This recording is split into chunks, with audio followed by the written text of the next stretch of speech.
Bienvenidos a White Talks, un podcast saludable de Grupo Yunen.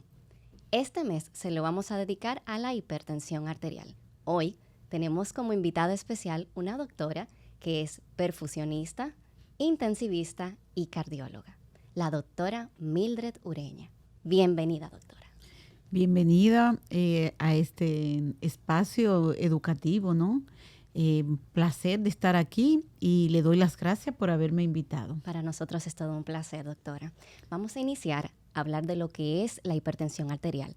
Si bien es cierto, la hipertensión arterial es un cambio en la presión de la persona, pero es bueno conocer fisiológicamente a qué llamamos hipertensión. Bien, muy interesante tu pregunta porque vamos a partir del hecho de que la hipertensión arterial es uno de los principales factores de riesgo para la principal causa de muerte a nivel mundial, como es la enfermedad cardiovascular.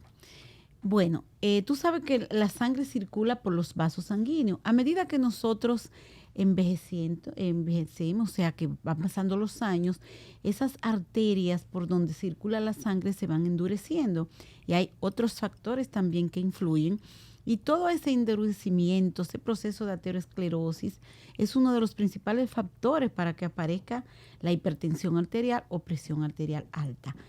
Tradicionalmente, hace unos años, se decía que hipertensión arterial tú la definías cuando el paciente tenía por encima de 140/90. Ya eso ha cambiado en los últimos años, sobre todo después del 2017, cuando tanto la American College of Cardiology y la ANJA, Asociación Americana del Corazón, se pusieron de acuerdo y se llegó a un acuerdo de que se va a denominar hipertensión arterial a todo el que pase de 130-80 milímetros de mercurio. Eso es traducido al pueblo dominicano 13,8, porque correcto. El pueblo dominicano lo mide en centímetros y no en milímetros de mercurio. Entonces, ellos se pusieron de acuerdo. Primero, la presión normal debe ser por debajo de 120/80. 120/80. Si es 120, 129, 80, entonces ya está elevada. Todavía no es hipertenso, pero está elevada. Si continúa 130, 139, 90, no, entonces ya es hipertensión grado 1. Y si es 140, 149, 90, 99, pues ya es hipertensión grado 2. Y ya cuando pasa de 160 a 100, pues ya el paciente hay que considerarlo que ya entra ya en crisis, ¿no? Y hay un acápite que es la hipertensión sistólica, que es cuando tú tienes por encima de 140 la sistólica y la diastólica por debajo de 90. Eso es más en los ancianos. Entonces, para concluirte la definición, entonces ya después de 2017, el consenso general es que por encima de 130, 80 milímetros de mercurio, traducido al pueblo dominicano, 13,8. Entonces, dependiendo del sexo, ¿se puede encontrar alguna diferencia si es femenino, masculino y la edad? Sí. Bueno, mira, mundialmente la hipertensión es más frecuente en el hombre. Ahora, aquí en República Dominicana, en el 2017, justamente, la Sociedad de Cardiología hizo una encuesta epidemiológica que se llama EMPREFAR, donde se determinó que se llegó a la conclusión de que nuestros niveles de hipertensión están por encima del 31% de los dominicanos. Eso quiere decir, de cada 3 dominicanos, uno es hipertenso. Digo, por encima de 18, estamos hablando de población adulta, ¿no? Y que lo tenemos en un 31%. Ahora, paradójicamente, aquí la mujer resultó más afectada que el hombre, en un 32% y el hombre en un 29%. Bien elevado. Exacto, o sea, nos afectó, de acuerdo a esa encuesta, las mujeres están más afectadas aquí en Dominicana que los hombres. Y la edad, generalmente la edad es después de los 40, es que empiezan a aparecer. Eso era antes, porque ya ahora nosotros hemos visto que ya hay una gran población joven donde es hipertenso. O sea, ya con más frecuencia nosotros los médicos vemos pacientes jóvenes que son hipertensos. ¿Se debe a que el método diagnóstico lo estamos haciendo temprano o a qué sería? Bueno, hay que pensar el estilo de vida. ¿Por qué? Porque ahora, bueno, muchos de los jóvenes ingieren muchos suplementos, van a los gimnasios y esos suplementos generalmente tienen mucha proteína, afecta al riñón. También la sal influye mucho, el comer comidas enlatadas, también el fumar, el beber alcohol, la obesidad. El índice de obesidad de nosotros está altísimo, de los dominicanos. El no hacer ejercicio, o sea, el sedentarismo. También, y hay algo que es determinante, y es el factor hereditario. Claro. O sea, no es que se hereda, es que hay una predisposición familiar. Si en tu familia tu mamá y tu papá son hipertensos, pues hay mucha probabilidad de que tú también con el tiempo te vuelvas hipertenso. Entonces yo pienso que todo ese estilo de vida poco saludable, ¿no? Y hay otros vicios que se agregan a eso, como son el uso de energizantes, de drogas narcóticas, la juca, todo ese tipo de cosas influyen para que en el paciente joven aparezca o está apareciendo con mucha frecuencia y va en aumento la hipertensión arterial. Muchas personas indican que sienten que tienen la presión alta. ¿Qué es lo que ellos sienten? Bien, bueno, es muy interesante esa pregunta porque a la presión arterial se le llama el enemigo silencioso. ¿Qué quiere decir? Que en la mayoría de los casos no da síntomas. Y lamentablemente el paciente tú lo recibes en una crisis hipertensiva, en sus diferentes versiones, ya sea emergencia o urgencia. Entonces, eso es algo también que tenemos que tomar en cuenta. Entonces, ¿cuáles son los síntomas? Hay síntomas que son los más frecuentes. Primero, el dolor de cabeza. Una cefalea o dolor de cabeza inexplicable, tómese la presión. Lo segundo, el dolor en la boca del estómago o dolor en el epigastrio.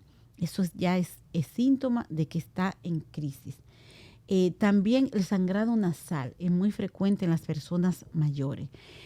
También puede tener náuseas, vómito, pero básicamente los síntomas capitales son la cefalea, dolor de cabeza, el dolor en el epigastrio y el sangrado nasal. Eso es básicamente, pero ojo, ya le dije que se le llama el enemigo silencioso. O sea que usted puede andar por ahí con la presión bien alta, a punto de hacer una crisis y no saberlo, porque es el enemigo silencioso. En este caso, doctora, hay personas que tienen familiares cercanos que padecen la hipertensión, claro está. Sí. Entonces, ¿en qué momento es el indicado de empezar su primera consulta cardiológica? Sí. Bueno, eso varía mucho de los criterios, pero yo pienso que después de los 25 años ya una persona debe de anual hacerse un chequeo como le llamamos aquí ejecutivo, que incluye no solamente el examen físico, sino sus analíticas más importantes, también algunos procedimientos, entre ellos un electrocardiograma. El electrocardiograma puede decir si tú eres un hipertenso ya crónico porque aparecen datos en el electrocardiograma. Pero después de los 25 es mi recomendación. Esto porque aunque a veces hemos oído médicos que dicen, bueno, eso después de los 50. No, empiece temprano. ¿Por qué, señores? Porque sabemos que cuando se hicieron necropsias en la Segunda Guerra Mundial, ya aparecían datos en esos militares de menos de 20 años.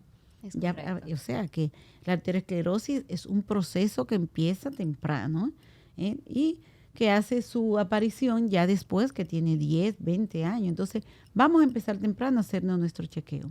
Usted inicialmente mencionaba los factores de riesgos que son modificables, como es el sedentarismo, la obesidad. Sí. ¿Y cuáles son los otros, doctora? Los no modificables. Sí, bueno, hay modificables, como tú mismo lo dices, que se pueden modificar, como es el peso, el fumar, el alcohol, la dieta cardiosaludable.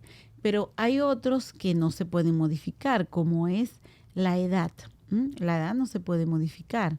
El sexo, bueno, ya dije que en los hombres es más frecuente, aunque aquí con Emprefar en el 2017 pasó lo contrario. También la disposición genética. Si tu familia son hipertensos, todo puedes esperar que tú también tienes esa herencia, lamentablemente. Entonces, esos son los no modificables, que lamentablemente con eso no podemos por el momento, ¿no? Pero sí, los modificables son la mayoría, ¿no? Correcto. Existen dispositivos que permiten, como el esfigmomanómetro, conocer la presión arterial. Hay caseros. ¿Qué tan confiables son? Bueno, mira, hay diferentes tipos de esfigmomanómetro para tomar la presión. Los hay de mercurio, que son los que nosotros vemos en los hospitales, en las clínicas, que están en las paredes y que entonces tiene una columna de mercurio, que es la que tú ves, que va ascendiendo a medida que tú presiona el manguito, ¿no? Esos son de hospitales. Hay otros que son los que nosotros andamos para arriba y para abajo, los médicos, que son los aneroides, ¿no? Y que tenemos que tener en cuenta, porque son bien confiables estos dos. Tenemos que tener en cuenta que hay que calibrarlo cada cierto tiempo. ¿Y cómo sabemos que está calibrado? Cuando la agujita está exactamente en el 0. Si está después o antes, ya le va a dar error. Entonces, ahora hay muchos que son digitales. Estos que se colocan aquí en el brazo para la arteria humeral, y los otros que son unos pequeñitos que se ponen aquí en la muñeca. Ojo con esto, porque sobre todo, bueno, los del brazo son confiables si se coloca adecuadamente. ¿Qué quiere decir? Que si usted lo coloca exactamente arriba de la arteria, son confiables. Ahora, los que son aquí radial, señores, tienen que tener mucho cuidado porque dan muchos errores. Y dan muchos errores por una razón anatómica. La arteria radial aquí es una arteria muy pequeñita y muy estrecha. Entonces se colapsa muy, muy fácil y muy rápido. Con la presión. Exactamente. Entonces da muchos errores. Con eso hay que tener, yo les recomiendo, porque los pacientes lo compran, que se la midan varias veces y tranquilo, porque la toma de presión arterial tiene su técnica.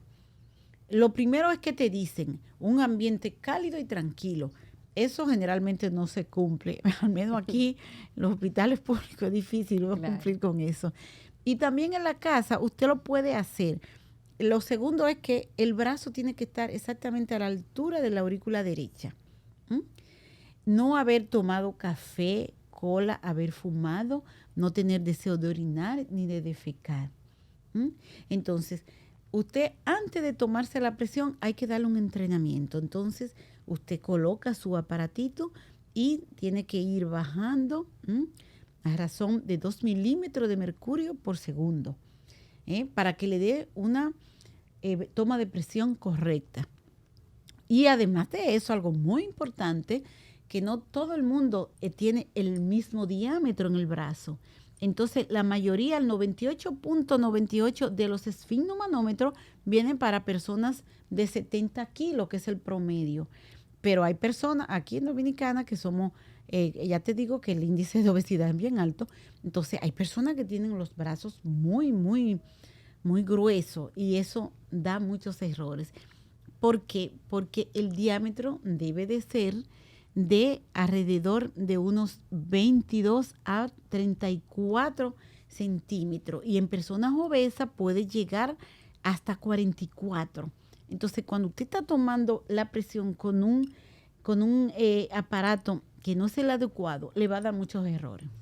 Es bueno conocer un dato curioso que es la hipertensión de bata blanca, el miedo a ir a la clínica, a enfrentarse a una consulta médica, entonces le sube la presión. Sí. ¿Es muy frecuente? Sí, en personas muy ansiosas. Sí, claro que sí. La hipertensión de bata blanca es justamente eso. Es el paciente que cuando ve al médico o quizá al personal de salud, la bata blanca le provoca tensión y entonces cuando tú le tomas la presión arterial la tiene alta. ¿Cómo tú lo puedes identificar? Porque la frecuencia cardíaca siempre la tiene elevada. Entonces, ¿qué tú haces? Tú le mandas a hacer un monitoreo ambulatorio de presión arterial. que es 24 horas y así. El famoso hay mapa. El famoso mapa que es muy incómodo para los pacientes, pero que nos sirve mucho para usted distinguir cuándo es un verdadero hipertenso de un hipertenso de bata blanca, porque hay también lo que se llama hipertenso enmascarado, que es justamente lo contrario. Es el paciente que va al médico, usted se lo toma bien, la presión está normal, pero el paciente le refiere que a veces le duele la cabeza y que él piensa que es hipertenso porque lo hereda, está gordo. Bueno, entonces usted le manda a hacer el mapa y ese sale hipertenso. Entonces son dos conceptos diferentes. El enmascarado es el que tiene la presión bien con el médico y en el mapa está hipertenso. Y el paciente de bata blanca, que es lo contrario, es cuando está frente al médico, la tiene alta, pero en el mapa está normal. Es correcto, doctora. También tenemos lo que es la hipertensión, la crisis hipertensiva que usted había mencionado anteriormente. Sí, claro. ¿Cómo sabemos que estamos frente a una crisis hipertensiva? Bien, la crisis hipertensiva tiene dos vertientes, que es la emergencia hipertensiva y la urgencia. La emergencia, ¿cuándo es? La emergencia es cuando los niveles tensionales del paciente lo ha llevado a que haya lesión de órganos diana. ¿Qué quiere decir? El paciente le ha afectado el cerebro porque ha hecho un ACV o un derrame cerebral, como dice popularmente el pueblo. El paciente está en edema agudo del pulmón. La paciente embarazada está convulsionando. Entonces hay una lesión a órganos diana. Pero sobre todo, está en peligro la vida del paciente en esos momentos si usted no se lo resuelve en menos de 60 minutos. O sea que usted tiene 1 hora o menos para usted resolver esa emergencia. Y el paciente debe ir a intensivo y manejo endovenoso. Esa es la emergencia. Ahora, la urgencia, ¿cuándo es? La urgencia es cuando usted encuentra niveles tensionales elevados, pero en ese momento no hay lesión a órganos diana. Usted puede tratar al paciente con medicamentos orales, no necesariamente tiene que internarlo, y entonces ya es un paciente de riesgo, pero en ese momento no está en peligro su vida. Esa es la diferencia, urgencia y emergencia. Ya usted mencionó algunas de las complicaciones sobre el edema y los daños a órganos diana. ¿Qué otras complicaciones pueden existir? Oh, muchísimas. Mira, puede haber un edema agudo del pulmón, que es una verdadera emergencia. Puede haber un síndrome coronario agudo en sus dos vertientes, ya sea un infarto o una angina. O sea, la presión alta te puede provocar que a ti te duele el pecho, o sea, un síndrome coronario, un edema agudo del pulmón, un derrame cerebral o ACV. Puede también pasar una convulsión también en una embarazada, o sea, una eclampsia. También puede hacer que te afecte la visión. De hecho, uno de los métodos que nosotros usamos para ver si ya la hipertensión ha producido complicaciones importantes o es una hipertensión maligna es justamente el fondo de ojo. También puede lesionarle el riñón y llevar al paciente a una insuficiencia renal. Son básicamente las principales complicaciones de la hipertensión. Es correcto, doctor. En cuanto a los tratamientos, esos son tratamientos de por vida para poder llevar un buen estilo de vida, para una vida de calidad. Exactamente. Bueno, la hipertensión cae dentro del grupo de enfermedades crónicas. O sea, que cuando usted le diagnostican hipertensión arterial esencial, porque hay dos tipos de hipertensión, la esencial, que es la idiopática, la que no se sabe la etiología y constituye el 95%, y la secundaria, que es cuando hay una causa, que lamentablemente es el 5%, porque usted eliminando la causa elimina la hipertensión. Entonces, esta es frecuentemente la que aparece en los jóvenes. Ya cuando usted tiene una hipertensión secundaria, tiene que investigarle el riñón, la tiroides, también la apnea del sueño, da también eso. También ver si el paciente tiene alguna otra afectación, como es la coartación aórtica, que es muy frecuente en jóvenes y no es más que una estrechez de nuestra principal arteria, que es la aorta, y eso le causa hipertensión. O sea, usted tiene que distinguir si es una idiopática o si es una secundaria, para en ese sentido usted enfilar el tratamiento. Muy bien, doctora. También tenemos lo que es, y la persona que faltó a tomarse su dosis de los medicamentos. Bueno, ahí no se transige. Ahí, si usted se lo olvidó, tómesela en el momento que se haya acordado. ¿Por ¿Por no qué? doble? No, doble no. No. Pero iniciar su tratamiento, porque ahí no puede haber concesiones con los pacientes. Ya para cerrar, doctora, sería bueno conocer cuáles son sus recomendaciones para todas las personas que nos escuchan. Claro que sí. Bueno, hacer su chequeo anualmente para detectar no solamente la hipertensión, cualquier otro factor de riesgo que usted tenga y que no lo sepa. Segundo, vamos a tratar de comer cardiosaludable. Eso incluye una dieta donde no haya grasa saturada, donde haya verduras, víveres blancos. También la sal, el control de la sal es muy importante. La sal se estipula que no debemos de pasar de 4 a 5 gramos diarios y lamentablemente una cucharita pequeñita lo tienen. Inclusive los americanos son más, con eso son más estrictos. Ellos dicen que 2.5 gramos es lo máximo. Tratar de no comer muchas comidas enlatadas porque tienen mucha sal. A los jóvenes que van a los gimnasios, tener mucho cuidado con el uso de los suplementos porque tienen muchas proteínas y muchas veces lesionan el riñón y debutan como hipertenso. También dejar de fumar, también ahí no se transige, porque el fumar también aumenta la presión, porque aumenta tanto la presión como la frecuencia. Y también tratar de no estresarse. Ya eso, el estrés también se menciona, pero ya es un poquito más difícil de usted controlar. Es correcto. Muchísimas gracias, doctora, por acompañarnos. Hasta luego.